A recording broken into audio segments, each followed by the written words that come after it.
Well, today on the podcast, we have Nell Rojas back on the show. Welcome back, Nell. Thanks. Congratulations on sixth place in Boston. Thank you. Yeah, appreciate it. How are you feeling? Um, oh man, yeah, I'm like back to the grind. I'm like back in my kind of normal everyday situation here. So, I feel good, but it's like I feel pretty normal. Well, I feel like in talking to you, what was it? Was it this? It was, gosh, maybe early summer or something that I spoke with you on this podcast. I feel like um, you believed in your training and you knew you were fit to do a performance like this long before everybody else did. Would you say Uh, that's true? oh, absolutely. Yeah. I mean, I'm the only one that knows, like is there during my workouts.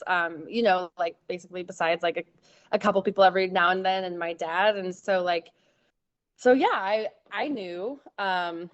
And but I think you can't like no. You don't know what other girls are really doing, but you can see their race performances or you can compare past results from the races and that's all you have. So, talk to us a little bit about your expectations going into Boston. This was your first World Marathon major, so I'm certain the energy was way different than any of the other races you've done. Yeah. Going in, like, I knew there was no reason that I couldn't be, the first American. I knew there was no reason, my secret goal, or, I told a couple people, but like I didn't like publicly announce it. I wanted to be top five. So I barely missed that, Mm. which is okay. Um, and so, going in, I had a lot of momentum, like, and there was like, and this doesn't happen every build up, I just like, you have to go when you feel good. And, I had a national championship. I won another big race. And, there was no indicator that like I wasn't continuously improving. And, I was really healthy and my body felt good. So, um, I was stoked. And then just yeah, go being at Boston with all of those runners was it was a it was humbling and fun and kind of like you're like, am I really like next for this interview behind like Jordan and in front of Des? And you're like, okay, like you just gotta go with it. And you're like, I don't, it's surreal, but you take it for what it is and you take it by the moment. What was it like? What was the top five thing? Like, what got that number in your head? Yeah, that's a good question. Just like compiling the data of previous years and like times I thought I could run and kind of like you have to go in. I didn't have a time goal really. I had like a range that I thought I could run. Um, but like, you usually set goals for races and that's kind of where I thought I was, I guess. But then, you then you look at the start list and there's a bunch of girls that had run 220 and 222. But then you go and you look closer and you're like, wait, she ran 220 in 2012. Or this girl just dropped out. Or I just beat this girl. She'd won Boston, so you have to really like dive in um and be like, yeah, this is what I think is feasible. Does that kind of research like amp you up or does it fuel any nerves? Um I think, oh, it definitely makes me nervous. Yeah, especially because like it's the unknown for me. I haven't run those fast times. I haven't had the opportunity. I'm still growing in this sport. So I would say it makes me excited, but I'm like less of like a freak out or like whatever. Mm. And I can kind of be like, okay, let's think about this logically, you know? And so I think that helps. I definitely read that from your personality, just from like the brief conversations we've had. I feel like you're the kind of person I want next to me if like the boat's sinking. Oh, well, I don't know about that. um But I mean, maybe. yeah, well you seem even keeled. Like you seem like, okay, I know how to be calm when the pressure's on. hmm Yeah, I never thought about that as like a characteristic of myself, but like my dad brought that up the other day and I kind of like thought about it. I was like, "Oh, I guess you're right, you know? Cool." That's awesome. Okay, so you ran to 27:12 and you said you had an idea of a range. Obviously all this range changes based on like how fast the pack is going, what the course is like, what the weather's like. So what was the range you had in mind? Like anywhere from 224 to 226. Okay. And so then Yeah. how do you feel about the 227:12 after the fact? Yeah, I don't want to say disappointed. Um, but because like, oh my gosh, like I know people have actually run fast at Boston. And it can be a fast course, but like I really don't think it was a fast day Mm. for whatever reason. And it really like I learned like at Boston I learned I still wanted to run fast. And once the race started, I kind of realized that that wasn't going to happen. Mm. Um, Once I was like stuck in the lead and we weren't pushing and we were going pretty easy. And I couldn't let that go really. And I should have let that go. And I should have realized like you got to throw the times out. It's a race. You have to race the other girls. Um, so I'm okay with it. And I'm okay with being patient and like waiting another couple years to run a fast time. So yeah, was I like, woo, 227 when like the Chicago girls were running, you know, or like Emma ran like 224. Like, no, I wasn't like, I'm awesome. I'm like, yeah, I ran kind of slow, but whatever. But like I know that Chicago was hot, so like they had that against them. But the Yeah, course they is so did. much faster in Chicago, right? It is, but you know, they did have that heat. So I don't know. It's so hard to compare. Does it make you want to run like a so-called fast course? Yeah, I really want to run a fast course, but I don't think it's in the cards for a while. Yeah. Yeah. Okay, so talk about when you were leading there though for a while, because you kind of said like I was stuck up there, and obviously like you don't normally race like that. That didn't probably feel like this was my game plan. So what was going on in your head? Um, yeah, so I led basically the first 17 miles It's and so far. oh my gosh, it was like I would I was just like looking back like why am I in the lead? Like this is not where I want to be. This is not how I race. This is not my plan. So I would kind of like try to slow down, go to the side, and then everyone would slow down and go to the side. And I was like, whoa, okay, like no one's gonna do this. Um, and I like and then like there was times where I would literally like basically come to a stop and then tuck in. Wow. But then my basically I wasn't patient enough. My stride would be cut short, and so I'd pop up to the front again. And I was like, oh my gosh, I cannot get out of the front. And also like I did want to drop the other Americans. I did want to run at least a decent time. So like I think I had all this going on, but I was like really like mentally fighting. And finally I think it was like mile like I don't know 15 or something where I was like I'm wasting so much mental energy. It was just like a constant battle in my head of like don't lead. Why are you leading? Get out of the lead and like being in the lead. And so finally I was like, okay, whatever. I just need to run. I I just so I finally did. And I was just like, I'm just gonna wait for them to make a move and if I can go, I can go and if I can't, I can't. But whatever, let it go, just run. Wow. Okay, so I'm curious. Did you see your dad on the course at all? Was he there? He was there, but no, I did not see him. on the course. I actually don't know where he was. I saw my family. Oh, you did.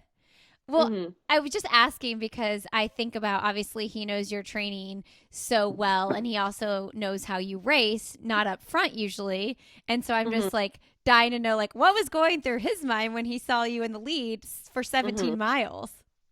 Yeah, I think he was with like Ray, who is like an agent, and he I think he was like talking my dad down, like it's Yeah. okay, she's doing fine, she's doing great, she looks strong. And yeah, I think my dad was very nervous. But the other thing, like, that I had to think about, like, I was like in the front, I was just like watching the cameras, and I was like, well, at least like my friends and family are like freaking loving this right now. Like I am making them so happy this morning because they can just like watch me. So that was kind of fun. So fun. And Boston coverage had split screens, whereas Chicago coverage, like, they didn't really show the women at all until the very end. It was so frustrating. So that's It was, exciting. I like, yeah, Chicago did a horrible job of showing the women. I could not even believe that. But yeah, so good for Boston. Yeah. They did a great job. Okay. So talk to us about when the move was made, like what was going on in your head. Yeah, so I think it was Heartbreak Hill that the move was made. I'm guessing, but I don't really know what hills I was on. But so like yeah, the winner just like went off, and she made a decisive Mm. move, and I was like, yep, there she goes. And then there was like a pack of four, and I was like, and like my like basically like mantra, or like my like thing that I've been doing in all these races is just like covering moves, and that's like what I've been practicing. And I'm like, come on, Nell, cover this move. If you just like cover this move for the next like, I don't know, couple minutes, then like you'll settle in. And but like they basically kept on looking back until they had dropped me. Um, and so I was like, ah, damn it. Could not cover that move, unfortunately. At the time, like my quads were just like Mm. my quads were cramping, and I think that's a factor of being new to Boston. So yeah, I couldn't cover it, but I think I did a good job of like not giving up. Yeah, Hmm. for sure. Okay, so talk to us about like oh, sorry, my headphones went out a second. Talk to us about the Newton Hills, like Heartbreak Hill, because everybody talks about them. You know they're coming after you've been like pounding downhill for half a marathon. Were they harder than you thought they would be? What did you expect? What did you not expect? Yeah, they were way harder than I thought they would be. And I've never said that before in any race, even like in Atlanta at the trials. Wow. Yeah, so and also like I think a lot of things are expectations versus reality, right? Like people were like most people I'd say were like, oh, there'll be nothing for you, like, oh, Mm. they're no big deal, they're just like little bumps. And so I was like, okay, yeah, I run so many hills, like I'm pretty strong on hills. um so I'm not gonna like worry about them. Yeah, did I train on hills? Yes, I did train on hills for them. But yeah, they were, I mean, I don't like, we just started going up and down hills. I couldn't count. I didn't know which hill it was. And I was like, wow, they keep coming. Um, and they were brutal. Yeah, I think I totally underestimated them. At what point in the race, because you mentioned you guys were running fairly easy earlier on, at what point in the race did easy become like, okay, this is like work? Literally like at 17 and a half miles Okay. when the moves were made. And it's so funny in a marathon how that happens. You're like, and this has happened to me like a couple, like I think this is like how it is. It's like you're like boo, boo, boo, and all of a sudden it's like, oh, it's hard now. There's like no in between. There's no like indicator. It's just like easy and then like extremely hard. And I have 8 miles to go. Okay, let's go. Yeah, exactly. You're like, woo. So I'm super curious now that you know the course. Well, A, do you want to tackle Boston again? Oh, absolutely. Yeah. It's like I know why people want to go back. Um, you like it is something where like you're like, oh, got it. I think I can like alter my training and I think I can do better. Yeah, that's such an exciting perspective too, especially given that it was your first time running it, your first major, and you PR'd on the course, Hmm. led for 17 miles, and still placed sixth. Hmm. What do Yeah. you think you need to change in the training? I mean, I hate asking that question because you did perform so freaking well, but like clearly you're hungry for more. Yeah. Yeah, I mean like more downhill running. Um, I think we did focus on downhill running, but like I don't think nearly enough. And then I would do more eccentric quad loading. I mean, quads, Mm. that's a limiting factor of this of Boston is your quads. I could have been in the best aerobic shape. I could have been in mediocre aerobic shape and had the exact same race. Wow. Um, and like I think I was in my best aerobic shape, but like could have been a little worse and just like I couldn't it's your quads. Like I couldn't move any faster forward. Was I are you ever like breathing hard? No, so um which is different from like, a race where it's flat, you're gonna go out and kind of like be closer to your threshold. Um so more eccentric quad loading in the gym, um more downhills, possibly more hills, which is hard to do because you really like in your training, like it's really hard to throw out fast times and be like, I feel good, I'm running fast. But I think for training for Boston, you don't even start your watch, and you just like you go by effort, you do a lot of hills. Um, I think that's what I'll do the next go around. Wow.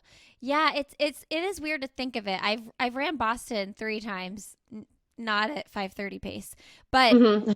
I distinctly remember every time running it thinking those exact things like you're not breathing hard. You never breathe hard until you get Mm-hmm. to the Newton Hills. And then after that it's still all about the quad. So it is Mm-hmm. weird to think of. It's weird not that you breathe hard during marathons, right? Like Mm-hmm. super Right. hard. But that's so interesting. Like I wonder how much of the shift to focusing on like the quad-eccentric things that you're talking about and like Mm-hmm. maybe even running less miles. Who knows what the formula is, but like I Mm-hmm. wonder what effect that'll have when you go back. Yeah, and I'm excited to see because and this goes along with a lot of my like philosophy is like you have to train your limiting factor. And running more doesn't necessarily train your limiting factor because basically you're getting better at what you're good at and you're getting worse at what you're bad at, Mm. because it's the same movement. So if your like lung capacity is your limiting factor, um, you can't really just do more hard intervals because it's like it's hard on your body and it's hard on your joints. So those are gonna like set you back a little bit. So you have to figure out how to work on that limiting factor, which is probably, maybe it's in running, but maybe it's not. Maybe it's in the gym or maybe it's at home doing breathing exercises. And nobody wants to do that. Like everybody wants to No, do the thing that they're best no, at. no. Everyone just wants to run. Yeah.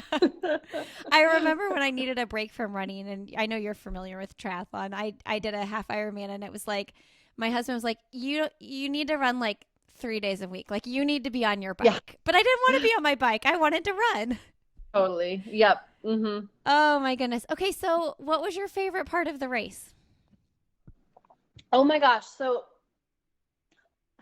I was like, when I was running, I was actually like really excited for the move to be made because Mm. I was like, because it was so, typical marathon, because it was so easy the first like 17, I was like, I was like, I'm excited to like see what happens, or I'm excited to like see if I can hang on, or like, do this thing. So I mean, honestly, like I'd say the last 8 miles was my favorite part because it was so hard. And it was so fun.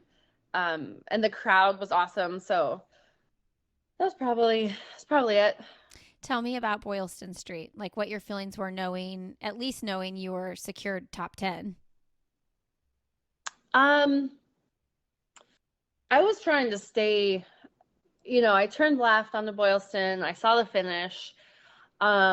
And I was like, okay, I can't look at the finish because it's so far away. I was like, I'm not sure if I can get there if I focus on that. So I was like honing in. I was like literally like left, right. Because I knew like if I focused on like that exact moment, like then I could get there. And I was kind of also like, I wish I could like pay attention to the crowd more than I am right now. But I was like, I can't. So I knew they were there, but like I was like inside my, so I wasn't really thinking, I guess, about that. I was thinking about like trying to put one foot in front of the other. Um, but yeah, crossing the finish line, I knew it was a big deal. I also knew like, I didn't run as fast as I wanted to, and I also knew I wasn't top five. So there was, I was very happy, and like I knew it was good. I knew it was a great step in my career, and I knew I ran well. So yeah. I feel like I've been talking to people a lot about this in the past year, is like handling the emotions of knowing you did well, knowing you did something big for your career, but also knowing that you had higher expectations. So like how do you celebrate but also like still want those things, those expectations that you had? hmm Yeah, I think you're patient. You just be patient, and I'm like, I think I'm a very patient person. So you're just like, awesome, this is great. And I have, if we look at Edna, I have 10 more years, so awesome. I'm not, it didn't need to happen today. This is a stepping stone, which is good because, like, had I run 2:24 and gotten third, like, then I don't have that ahead of me, So it's almost like I really feel like it's better to make these like small incremental this progress, because then you can keep progressing. Mm. And I think you make bigger progress like that. And like, because mentally, like you see a lot of girls run this amazing time and then they don't hit it for like 5 years. And I think that's a lot of, it has to be some mental going into that, So I'd rather do what I'm doing and just keep progressing and be happy with it and be patient. Edna Kiplagat, second place. I had her as a talking point today because I'm such a fan, and Mm-hmm. I knew you had mentioned her before in an post race interview, and it's like so incredible to see what she did out there. Is she 42? Yeah. 42, and you're 34. I'm 33. Oh, you're 33. I'm not trying to add a year here. Yeah, and it's not like my birthday's in like like really close. I'm 33. Could even be 32. No. Right. But yeah, like what kind of excitement does that give you? I mean, you have almost your entire 30s to go. Yeah, absolutely. I mean, it's really important that like there's like a bunch of women running so well in their late 30s. Because it just, I came into the marathon game late, but I know that like, which I'm like so happy about because I'm mature enough to handle it. And I think like I am like at the peak of my, I'm peaking and I have like 10 years to go. Had I done this when I was younger, then I think I wouldn't be mature enough to handle it. Um, so so yeah, Edna having, B42, she has a great outlook, as does Abdi, who's like really fun to talk to, and you can learn a lot from these people because they're just like so grateful for like being in the moment. They're happy. They're really like calm. They can chill. So like I take a lot of lessons from them, which is really good for me. I love that. Yeah, and you have to wonder too, would you be burnout by now if you'd been marathoning at 23? Absolutely. Yeah. I think you only have, like what, 10-ish years of competing at that high level. Unless you're like Edna or Abdi, you know what Yeah, I that's mean? true. And I think it's because they have such a good outlook and mindset, and they're not like, they don't have this American mindset of like going and like blowing out workouts, or like like working past injury, like not listening to their body, because I know that because I've talked to them, um so I think it's the way they go about their training, which we can all, learn from. So yeah, I think like had I started earlier, I would have been done by now. Yeah, and Abdi, if people are listening, he has a new book out. So if you want to learn more about his training, you can read Does his he? book. I actually didn't know that. That's Yeah. really cool. Yeah, I think I actually interviewed him around the time I interviewed you last summer, and yeah, it's called Abdi's World. Awesome. I'm excited. I don't know him that well, but like recently I've like talked to him a little bit more, and I know I've talked to his girlfriend a little bit, and like about him, like what's his secret? And she's like, dude, he is a master relaxer. Ah, Like he is like go with the flow, like he can chill, he doesn't have any worries. I'm like, yes, that's what I like am working towards. give me all of that energy. Yes, exactly. Tell us about the 10-mile championship, the USATF 10-mile championship, 52:13. You were kicking with Jenny Simpson at the finish. What kind of confidence did that race give you? Oh, so that race was like obviously my first national championship. Congratulations. Thank you. And actually the only reason that race made me feel good was because it was actually a decent time. Mm. Um, and so that race, I was like, okay, I'm glad I ran that time because A, it was a great workout, and B, like I know I'm like there. Like I know I'm like on my way. Um, Winning it wasn't that big of a deal for me, or wasn't like, oh, I beat Jenny Simpson. Oh, I Mm. beat these Sarah Hall. Oh, for some reason that didn't get me because when you do it once, you're like, oh, that was a fluke. Oh, whatever, Sarah is like in deep training mode. I mean, as was I, but like, like maybe, that was Jenny's first long race. Like, she did awesome, and you're like, well, this girl, you don't know what's going on with these people. So winning it wasn't that important to me, because I was like, fluke, I got lucky, What was important to me was winning that race and then winning the Cooper River Bridge Run, because at that point I was like, okay, guess what? Like this isn't a fluke. It's actually like I'm beating good girls. Yeah. Um, so I think like stacking them and being like, oh, this is real, was important. Yeah, that is really cool. Yeah, it's hard to know when a bunch of people have fall marathons coming up. Like, what's their plan for this race? Like, how are they racing? How do they feel? What was their training last week? There's so many Yeah, factors. right. And like, yeah, I think a lot of those people were marathoners, right?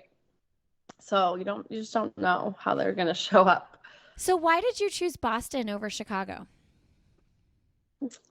Um, I think I actually don't remember why we chose Boston, but I think it just suited me more. And I don't remember. I think we talked to them. I was gonna run it when it got rescheduled in the pandemic. And then because it worked out after the trials, like it was like a good distance, it was like or like good like gap between it. It was like okay. And then we just like continued with them. So what's going on next? I mean, obviously you're recovering, but do you have sights on the spring? Um yeah, I do. I so I get to go to half marathon world championships. Oh, fun. Yeah, in March in China. So that's cool. Who else is on the team? I know that oh my gosh, why can't I think of the girl who won the 25K, Kemp, Erica Oh, Kemp. Erica Kemp. Yeah, yeah. She made it from that race. I made it from Cherry Blossom, and then I think they take 3 from half marathon championships in December, so we don't know yet. Oh, cool. Yeah. Um, and then so yeah, that'll be my first time representing the US, which will be fun. And then like I think it's not confirmed yet, so it's like am I supposed to say it? But I'm like, well, who cares? I want to run Boston in April. Really? Yeah. I mean, because it like I'm like excited about it, but also like I think it's the only race. Like I think it's like everyone gonna run. Like I think that's it. That's so exciting though that you're like, I'm ready to like get on that course again. Yeah. Yeah, I'm excited. Okay, well, And I'm excited because I think there's going to be more Americans. So I'm like, okay, I actually get to see how I stack up. yeah. You're top American this year, but like more Americans in the field Hmm. in the spring. Yeah, for sure. So do you feel like you can say, because I feel like every time I talk to a pro, they're like, oh, I can't announce it yet. Can you say that because you don't have sponsor obligations yet? Hopefully you will, but like just saying that you think you'll go back to Boston? Oh, why I think I can say that is because like I actually haven't committed. You just think And you I want think to. and I think when you commit, they're like, don't tell anyone Ah, until this date. And so like I just like totally blew it. But but it's unknown. okay. No, we don't actually know if Nell will be in Boston, friends. Didn't think that one through. Okay, so tell me thoughts on sponsorship though, because obviously that's like a hot topic with you. Everybody's like, why isn't this woman sponsored? So tell me Yeah. your feelings. And I appreciate everyone who's like, get now sponsored. I'm like, at least they also think I should be For sponsored. sure. Um, oh, my thoughts on that are, yeah, I'm working with an agent now, and don't have one, but like apparently he's talking to people, and then he says like mid-November, like basically like New York Marathon weekend is like when it kind of you secure things and when things go down. So so that's coming up. So hopefully I will know more by then. I'm excited. Do you have a desire to go to New York and just cheer at the marathon? Oh my gosh, I'm like I like for some reason think I already have like tickets booked and I'm like, yeah, I'm excited to be there. And then I'm like, wait, I'm not going. Are you not going? No, I just spent a week of New York after Boston, and like I can't go back. Like, that, like I just because I have my brother lives there and like my best friends live there, so like we just like partied the week after Boston, and I'm like, no, never. I can never go back. You need a mental and physical break from the city. Yeah, I need to vacation for my vacation. Oh my gosh. Well, cool. Hey, what shoes were you wearing in Boston? Oh, I was wearing the Alpha Flies. Okay. Do you like them? Yeah, I do. They work very well for me. And I yeah, they work well for me, and I know like they don't work well for some people, or a lot of people are wearing the next percents, but those don't fit my feet. So I think it's all individual. So, does it make you nervous, like picking a sponsor and then, or, aligning with a sponsor and having to work with a new shoe? Not anymore. I would say like if it was last year, I'd be like, yeah. But like so many companies have come out with like comparable shoes. Like, are they like Nike level. No, they're maybe like a little, but they're like there. Like companies are I can put on a shoe from most companies, I think, and be confident in it and run just as fast. Yeah. Well, Nell, congratulations on sixth place, first American in Boston. Really excited for you. Thank you. And thanks for coming back on the show. Yeah, that was fun. Thanks for talking to me. All right. I hope that you have a nice, like, chill, just soak up those Abdi Edna vibes and just like relax. Yeah, I'm gonna see Edna tonight, and I'm gonna order Abdi's book now. So Oh, I'm nice. I'm gonna really embrace this. Tell Edna, well, don't tell, you're not going to tell Edna this, but like I'm dying to interview her. So I already sent her Oh, 2 emails, but okay. you can just be like, "Oh, if that Lindsay girl emails you to interview, you should do it." Yeah, I'll like drop a hint. Yeah, for sure. Okay, I love it. Well, have fun tonight. Thank you. Okay. Appreciate it. Bye now. Okay. Bye.